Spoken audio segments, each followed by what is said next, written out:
Magandang araw po sa ating lahat na imbag nga aldaw kanya tayo amin. Tuloy po natin ang discussion on solve problems ng three-phase transformers at ngayon naman dito tayo sa Y-delta at saka YY connections. Sa mga simple problems gaya nito, tandaan lang natin na ang relationship ng line values at phase values sa Y connection at delta connection.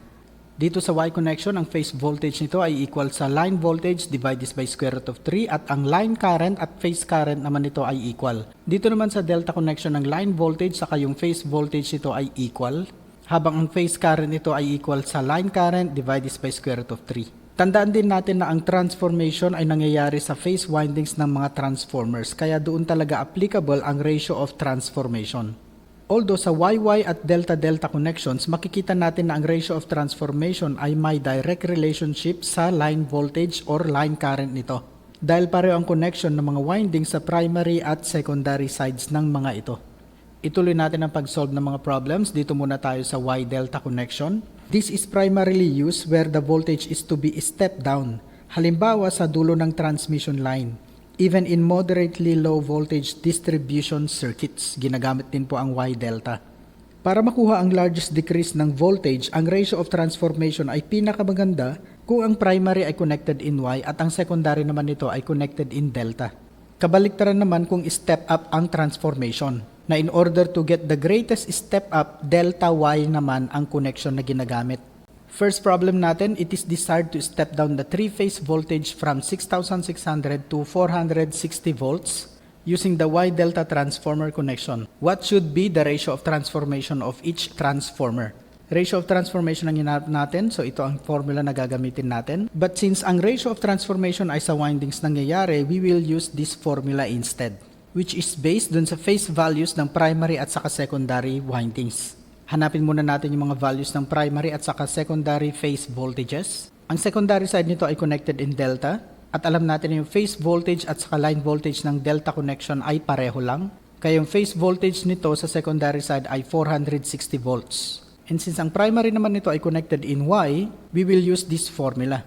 Ang line voltage ng primary ay 6,600 volts. Divide natin yan ng square root of 3. Ang sagot dito ay 3,810.512 volts. At pwede na nating substitute ang mga values na ito dito sa formula natin. 3,810.512 volts divided by 460 volts. Ang sagot dito ay 8.284 or this could be rounded off to 8.3. At pwede rin nating sabihin na ang sagot dito ay 8.3:1. Next problem naman tayo. A bank of 350:1 single-phase transformers connected Y-delta is used to step down the high-voltage transmission line rated 138 kV. Determine the magnitude of the step-down voltage. This is connected in Y-delta. Ang hinahanap natin dito ay yung line voltage ng secondary side, which is also equal dun sa phase voltage nito, since meron tayong delta connection. At kunin natin yung value ng phase voltage dito sa may secondary side using this formula. Cross-multiply lang natin itong phase voltage ng secondary dito sa kabila at itong ratio of transformation naman dito sa kabila. We will arrive at this formula. Phase voltage ng primary divided by ratio of transformation. Ngunit bago natin makuha yung phase voltage ng secondary, kunin muna natin yung phase voltage ng primary. And since this is connected into Y, gamitin natin itong formula na to, yung relationship ng phase voltage at saka line voltage ng primary. Ang line voltage dito sa may primary ay 138 kV. Substitute po natin dito. 138 kV divided by square root of 3. This is 79.674 kV. At ang value na ito pwede na nating substitute dito. 79.674 kV divided by the ratio of transformation is 50. Therefore, this is 1.593 kV. And again, dahil delta connected ang secondary, ibig sabihin ito rin po yung value ng line voltage dito sa may secondary, 1.593 kV. Next problem, a 68 13.8 kV, 10 megavolt ampere three-phase transformer is connected Y grounded delta. What is the kilovolt rating of the secondary winding? Phase voltage sa may secondary winding ang hinahanap natin dito. Y delta ang connection natin. And take note na yung line voltage at phase voltage ng secondary ay equal since that is delta connected. At ito yung hinahanap po natin, wherein yung value ng line voltage ito ay 13.8 kV. Ibig sabihin, ang sagot po natin sa problem na ito ay simply 13.8 kilovolts. May mga times kasi na nag-expect tayo na mga problems ay mahihirap or complicated. Pero kung tutuusin, kung i-analyze natin maigi yung ibang mga problems, they are just simple. Dahil minsan, baka doon pa tayo sa mga simple problems na madadali. Kinakailangan lang natin mag-analyze. Next problem, a power transformer rated 50,000 kilovolt amperes, 34.5 kilovolts, 13.8 kilovolts is connected Y-grounded primary and delta on the secondary. Determine the full load phase current on the secondary side. Y-delta pa rin po tayo at ang hinahanap po dito ay yung full load phase current dito sa may secondary side. Para mahanap po natin ito, kinakailangan muna nating hanapin yung line current dito sa may secondary side. From the formula of the apparent power, consider lang po natin yung values ng line voltage at line current ng secondary side. Derive lang po natin yung formula na ito to determine the line current ng secondary. Cross-multiply natin yung square root of 3 at yung line voltage ng secondary dito sa kabila. We will arrive at this formula. The apparent power divide this by square root of 3 and line voltage ng secondary. Take note na yung apparent power is equal to the rated kilovolt ampere ng transformer. That is 50,000 kilovolt amperes. And they are both equal on the primary and secondary side. Substitute lang po natin dito, 50,000 kilovolt amperes divided by square root of 3 at ang value ng line voltage ng secondary ay 13.8 kilovolts. Ang sagot dito ay 2,091.849 amperes. And using this value, substitute na po natin dito sa formula sa taas para makuha natin yung value ng full load phase current ng secondary side. 2,091.849 amperes divided by square root of 3. Ang sagot dito ay 1,207.729 amperes. Dito naman tayo sa next problem. The potential transformer of a line has a ratio 132,000 over 66. These are connected Y delta. The voltmeter reads 64 volts. What is the voltage of the line? Ang mga potential transformers ay ginagamit natin to measure the voltage of the primary side sa mga high voltages at extra high voltages or ultra high voltages na hindi na natin kinakailangan ng direct contact ng mga measuring instruments on the primary side. Doon na lang tayo naglalagay or nag-i-install sa secondary side ng mga measuring instruments. We will have a separate discussion on potential transformers and current transformers.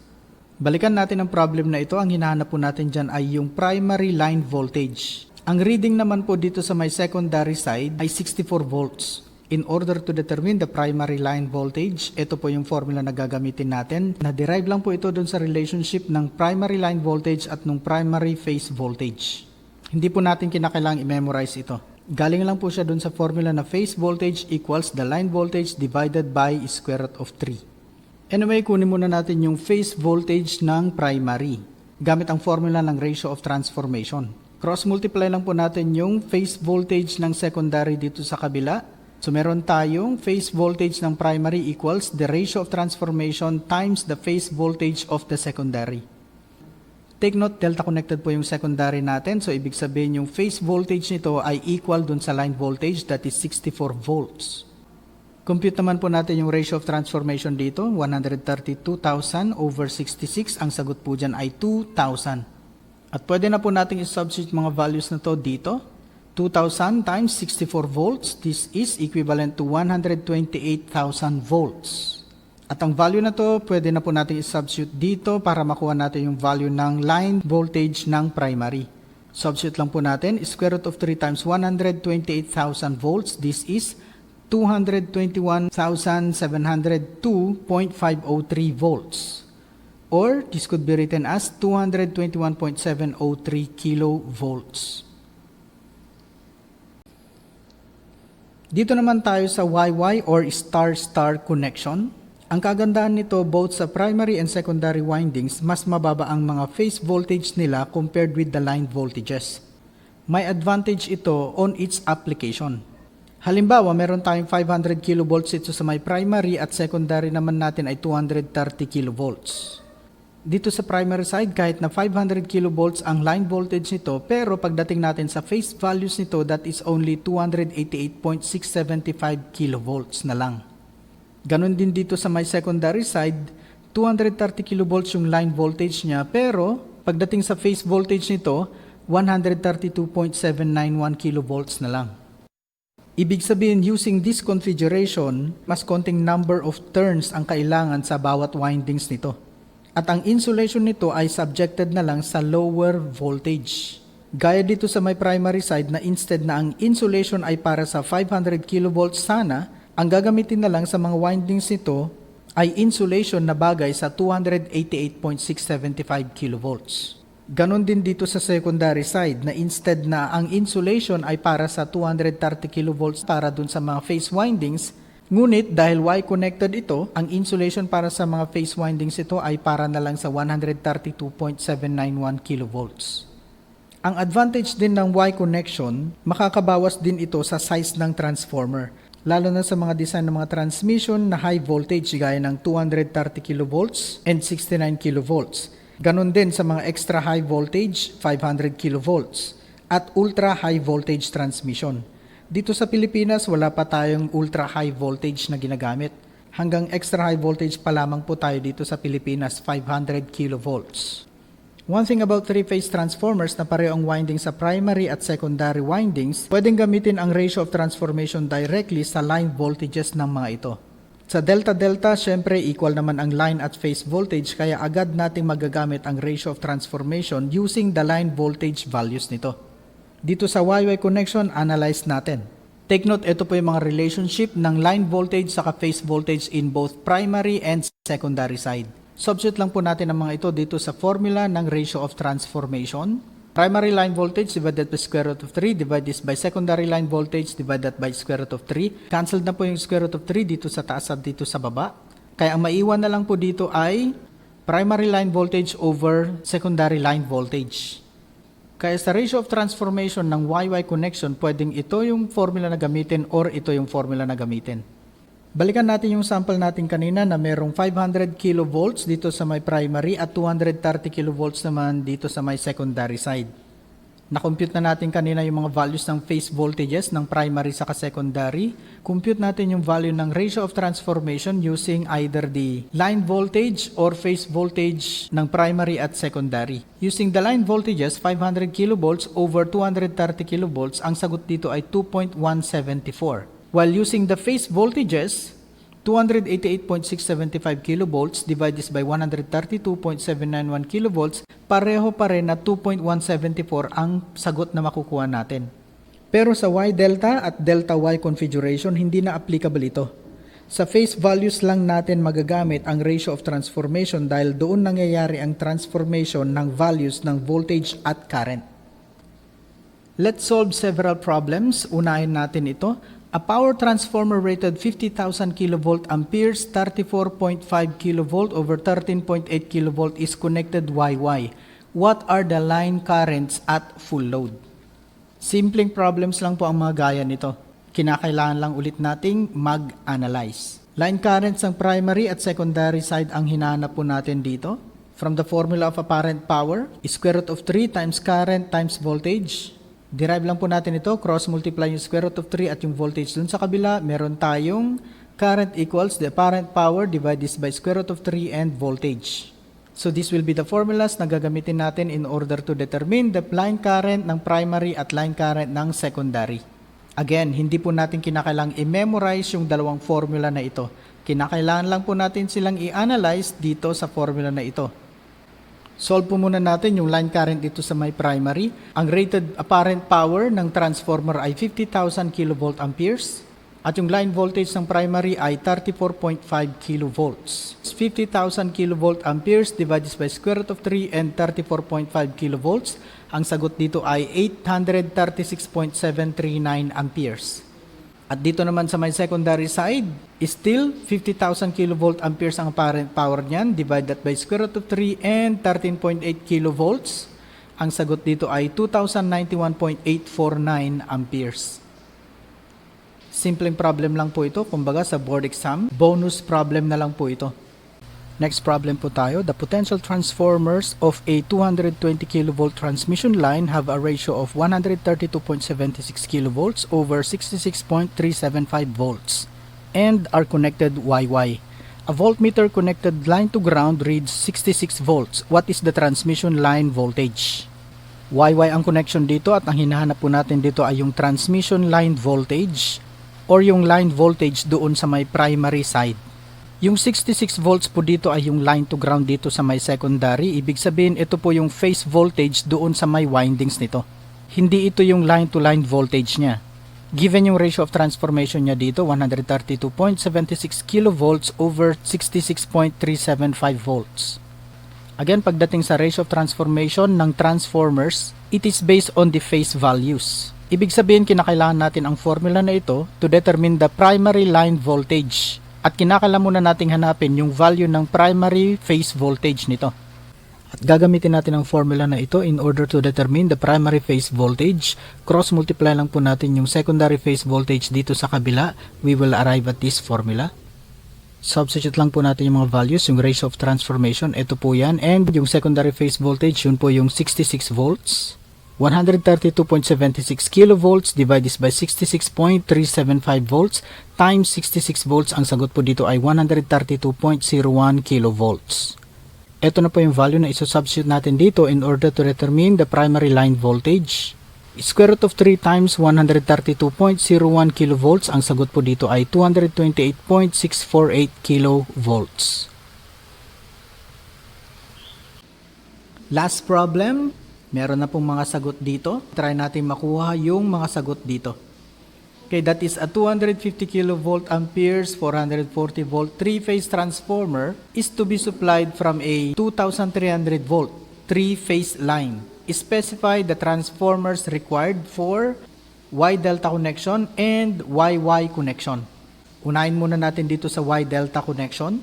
Yung tinutukoy po dito, yung unang sagot dyan, 1,325 440 volts. That is just the ratio of transformation or yung ratio ng voltages ng primary at saka secondary side. Pero yung basis po natin dyan ay yung kanilang phase voltages. Delta connected yung secondary side, so ibig sabihin, yung phase voltage ng secondary ay equal dun sa 440 volts line voltage.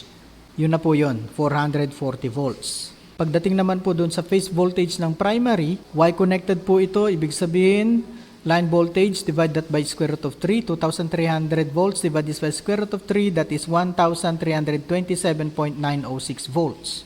Ito po yung exact value niyan. Pero dito sa sagot, 1,325. It could be na doon sa ibang libro, ang sagot na ilalagay po dito, instead na 1,327.906, gagawin nilang 1,330 volts. Kung sa board exam naman, compare lang po natin yung pinakamalapit na sagot doon sa nakuha natin. Yung 83.3 kilovolt amperes naman dito, saan siya nakuha? Ito yung rating ng bawat transformer na gagamitin dito. Yung tatlong transformer. Ang KVA rating niya ay 250 kilovolt amperes. Para makuha yung KVA rating ng bawat transformer, that is just equivalent to the KVA rating ng buong transformer bank, divide it by 3. Dahil tatlo nga namang transformer ito. Ang KVA rating ng transformer bank ay 250 divided by 3, it is 83.333 kilovolt amperes. So, yun na po yun. Ganon din po pag ang connection ay YY. Still, that is the total KVA rating, divide natin yan ng 3 para makuha yung KVA rating ng bawat transformer. Dito naman tayo sa letter B, YY connection. Nakuha na natin yung 83.3 kilovolt amperes doon na sagot. Ganon din po yung sa may primary phase voltage, 1,325 or yung sagot natin dito eksaktong 1,327.906 volts. Phase voltage naman po ng secondary ang hanapin natin since that is Y connected. Using this formula, 440 volts yung line voltage ng secondary, divide this by square root of 3. Ang sagot dito ay 254.034 volts. Na yun na po yung 254.04 doon. Sana po meron po tayong natutunan sa mga simple problems natin ngayon.